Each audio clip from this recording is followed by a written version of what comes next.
Welcome back to Sailing Out of Sight. Come along with us today as we explore some of the interesting sights around the Outer Banks of North Carolina. Welcome to Sailing Out of Sight. We're Craig and Diane, and this is our stowaway Bonnie. Please remember to subscribe and give us a thumbs up. Bottoms up. Today we are taking off on a 2-day fun trip. So we're going to go up and see the islands of the Outer Banks, Nag's Head, Kitty Hawk, Kill Devil, Cape Hatteras National Seashore, see some lighthouses. What else are we going to see? Some big sand dunes. It's Jockey Ridge sand dunes. So yeah, we're just going to go have some sun we're going to go have some fun for a few days. But it looks like, according to the weather, tomorrow might be a washout. So it may be a one-day event, who knows. But we're taking some time to have some fun. And we're taking raincoats. So let's go see something.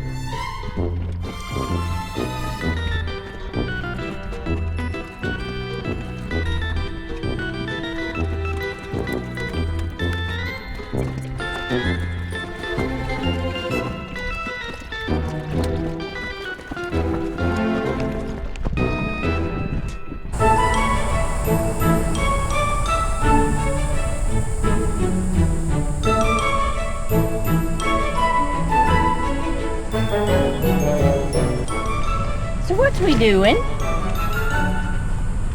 We're at Jockey Ridge State Park, where they have these real high sand dunes, and they do hand gliding. They have a hand gliding school here, and Diane wants to learn how to hand glide. No. So this looks like a good place to throw her off of a sand dune. At least she'll have a soft place to land. Taking Diane into the hand gliding school. I'm gonna have a picnic while she takes hand gliding lessons. This should be fun. Watching her plow neck first into the sand. We're going through a live oak forest to get to sand dunes. That seems wrong.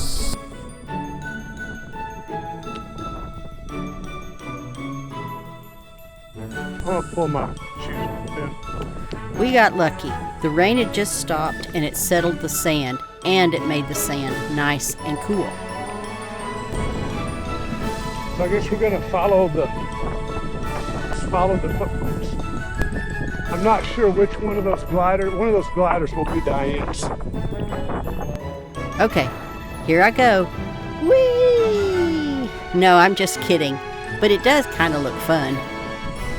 I guess that's that Mountains to Sea trail.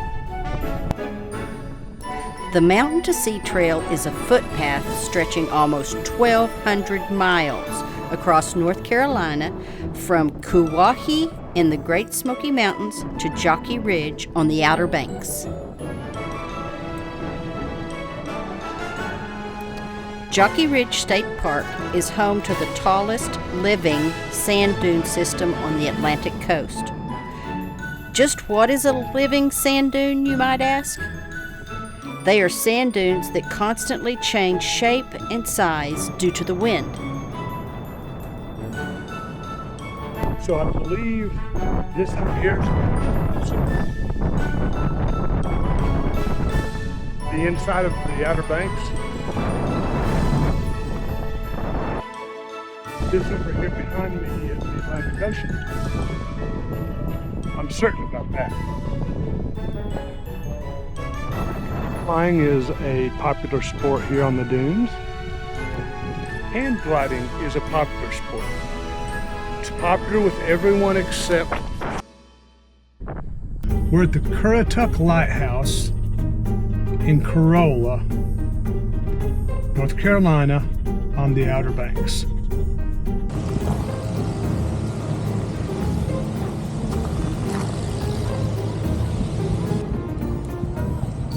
Luckily, we keep missing the rain, but it sure keeps the temperatures nice and cool.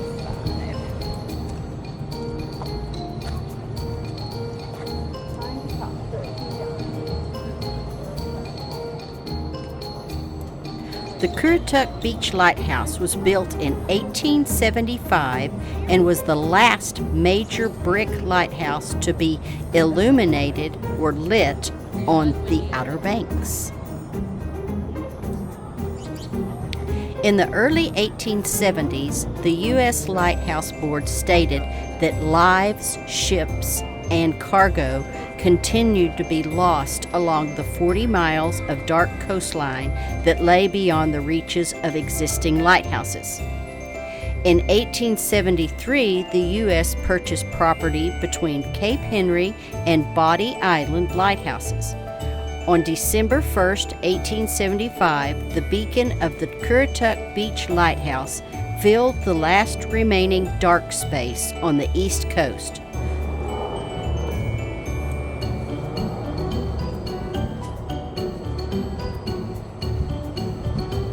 Are you going to go up there? Yeah, I thought I would. Okay. You want to go? No, I'm good to let you go.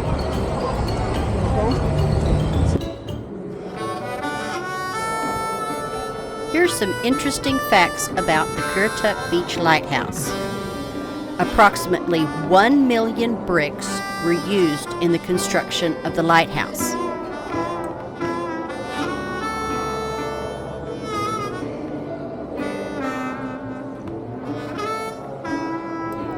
The walls at the base of the lighthouse are 5 feet 8 inches thick.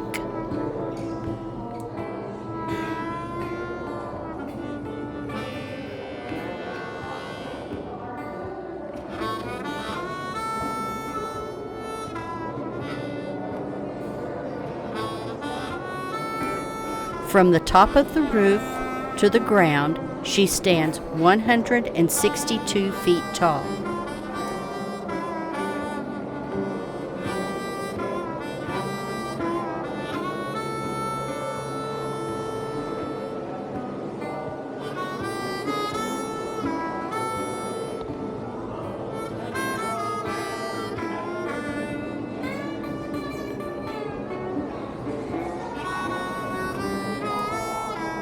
There are 220 steps and 9 landings in the lighthouse.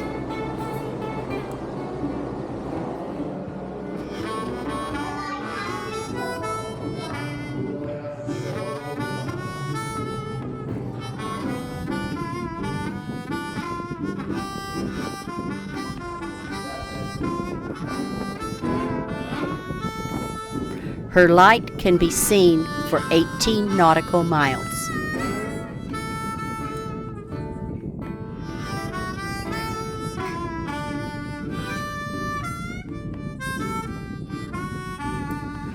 For mariners navigating the Outer Banks, the Currituck Beach Lighthouse is recognized by being unpainted and having a light pattern of 3 seconds on and 17 seconds off. This aids in navigation both day and night.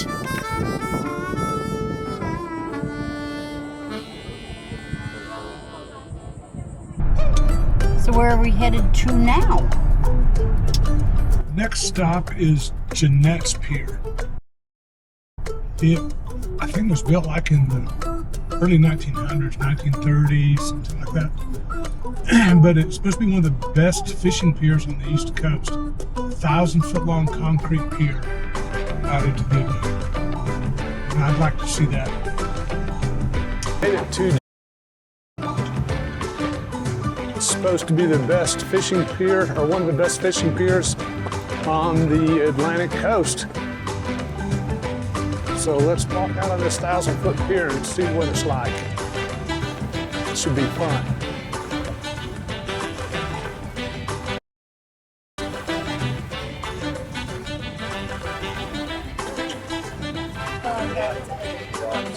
I forgot my phone. I gotta go back and get my phone. Okay. I forgot my phone once again. I always forget my phone. Diane will be up there wondering why I'm taking so long.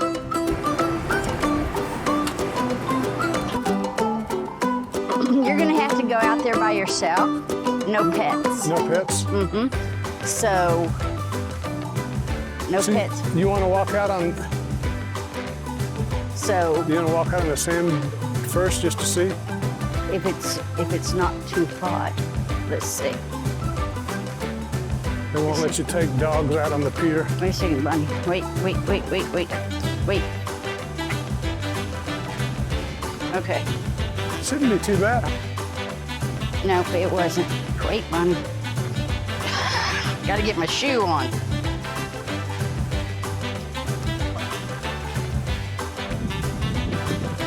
I always check the temperature of the sand so Bonnie doesn't burn her paws. If the sand is hot, I put baby socks on her paws to protect them.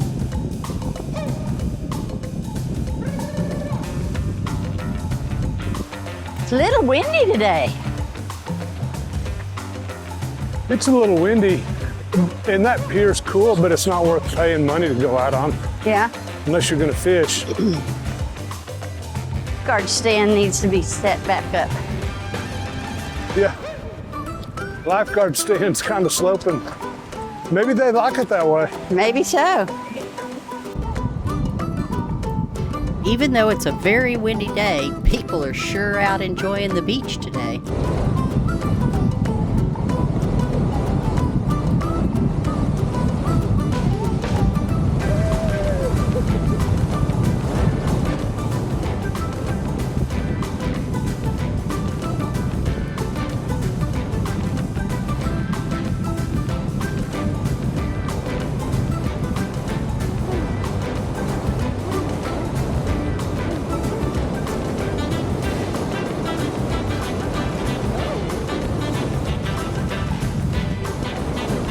Bonnie likes the water.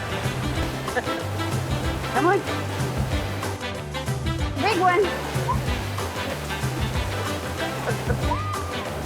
Come on. You can't play with him.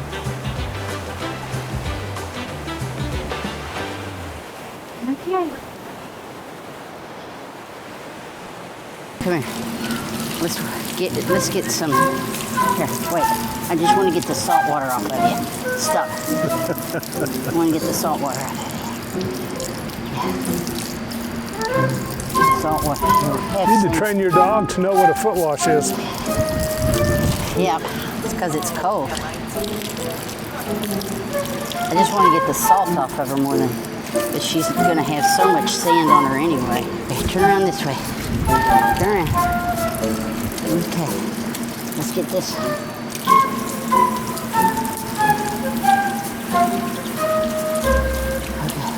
Okay. Oops. Okay. Okay. Rise and shine, daylight's burning! You gotta love technology. This morning we woke up and we're having audio problems. But we are headed south towards Cape Hatteras. First, we'll cross over the Mark Bass Knight Bridge. The bridge is a 2.8-mile bridge spanning the Oregon Inlet, which connects Body Island to Hatteras Island. Built in 2019, it is designed for a 100-year service life.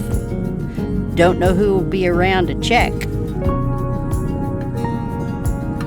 While we were driving, we saw a bunch of kite surfers, so we made a quick stop on the side of the road to watch.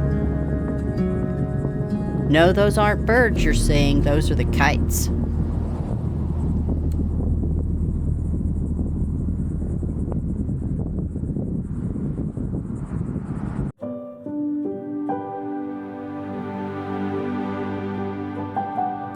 We have arrived at the Cape Hatteras seashore, and despite all the wind, it is actually a beautiful day.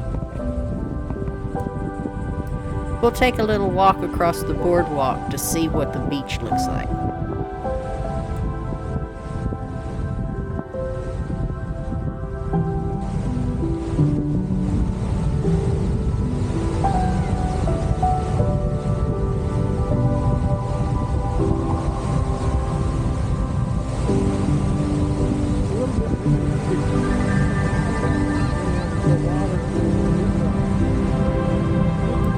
The sand is soft and warm, but you should always be prepared for unexpected dangers lurking on the beach.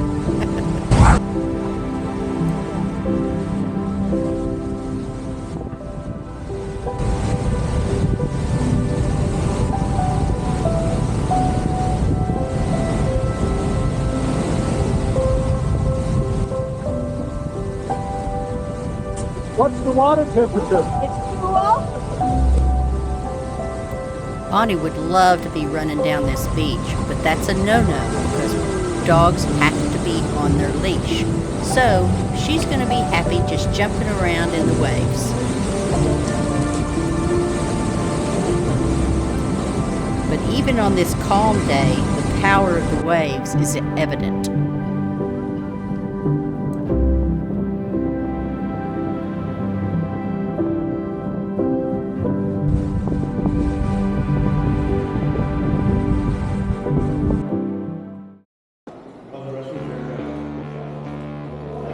Why is this area known as the Graveyard of the Sea?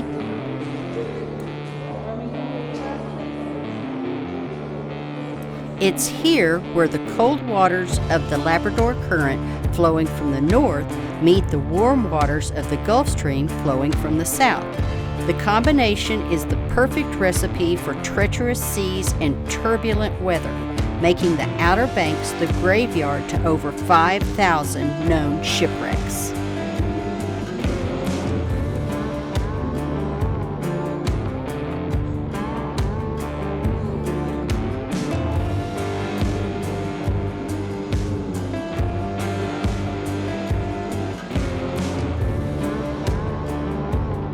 The inside of the museum is both interesting and educational.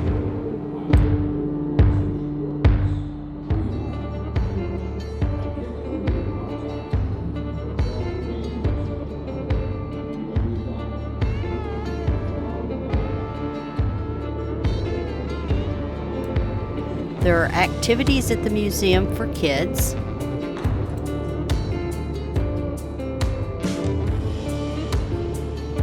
The museum also houses many artifacts that have been collected from some shipwrecks.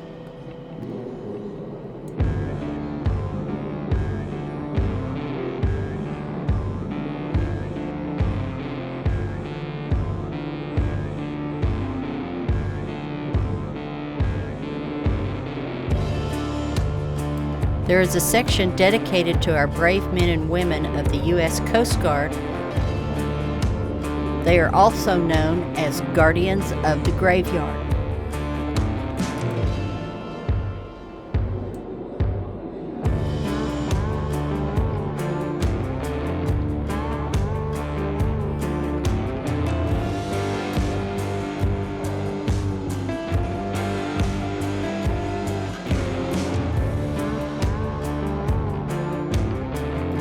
Once Craig was finished walking around, then I got my turn to do it too, and I would highly recommend this as a stop on your visit to the Outer Banks.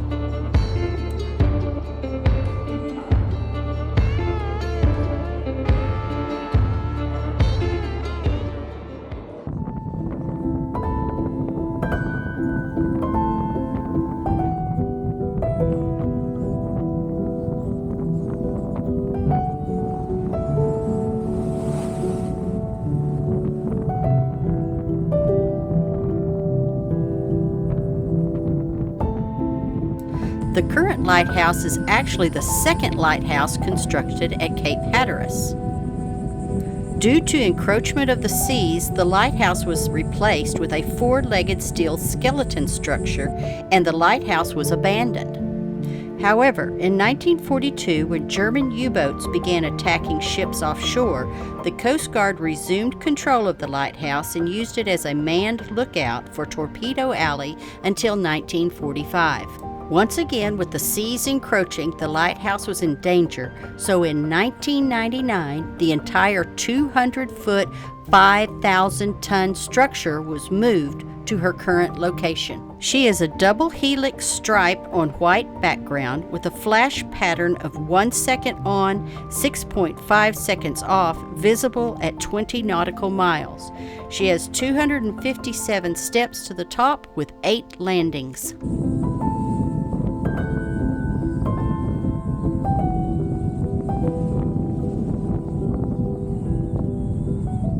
Yours is not on, mine is. Mine is on. I turned it on before you got to your button. We are sitting here in the car waiting for my reservation to go up Bodie. I think you pronounce it Bodie Lighthouse. So when we got here, we found out that you only can buy tickets. You can only buy tickets online. And because our cell service is so great, we just barely were able to do that. Because I have SOS and Diane has one bar. Yes. Most of the time. But we succeeded, and I have internet, so he got the last ticket at 2:20. So we're staying in the cool of the car because it's pretty hot outside. It is. I wonder what temperature it is. I'm going to climb to the top of Bodie Lighthouse and see if it's different than any of the other lighthouses we've gone up. It won't be. But they're all cool in their own way. Yeah. The stairs will look different. Okay, so here we go. I'll talk to you when I'm on top of the lighthouse.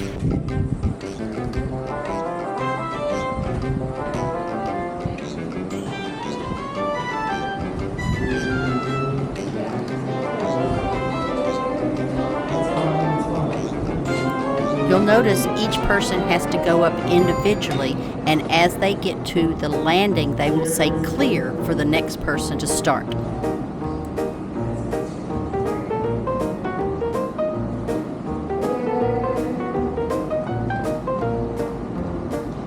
This is the third lighthouse in this location. The first was built in 1847 but was abandoned in 1859 due to extreme leaning caused by a poor foundation. The second was built in 1859 and she was ultimately destroyed with dynamite by retreating Confederate troops who feared the Union would use her for an observation tower. The third and current lighthouse was built in 1872 using 1,250,000 bricks. She stands 170 feet tall, has 219 steps to the top, and 9 landings. Her unique look is white and black bands with a black lantern house. Her light patterns is 2.5 seconds on, 2.5 seconds off, 2.5 seconds on, followed by 22.5 seconds off with 2 cycles every 2 minutes. She can be seen at 19 nautical miles.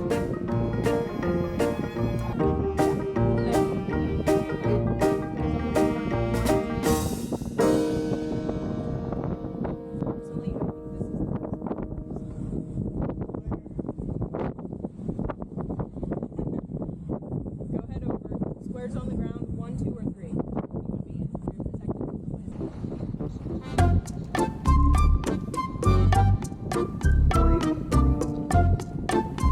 3. Roanoke Marsh's lighthouse was conventional screw pile construction lit in 1877 and decommissioned 60 years later. The original lighthouse was lost to the sound in an unsuccessful attempt to move her. The replica was completed and dedicated in 2004.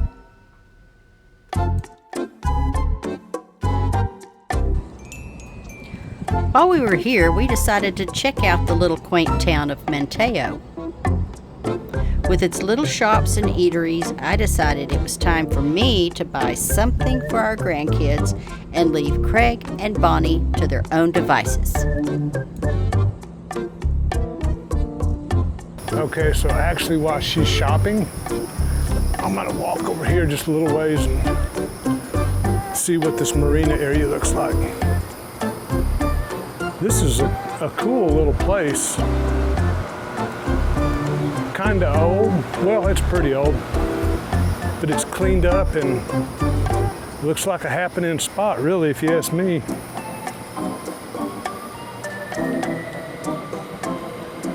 No, you can't go play.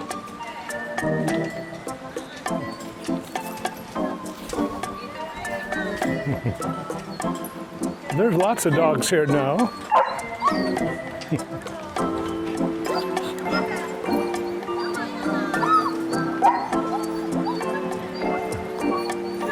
Bonnie, sit.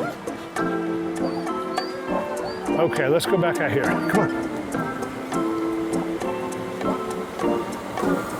That could have been bad, or it could have been good.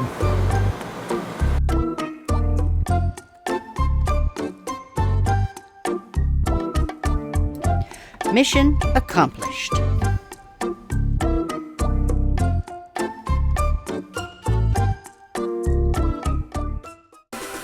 Follow us on YouTube, Instagram, and Facebook. Don't forget to subscribe, give us a thumbs up, and ring the little bell. Bottoms up! Thanks for watching.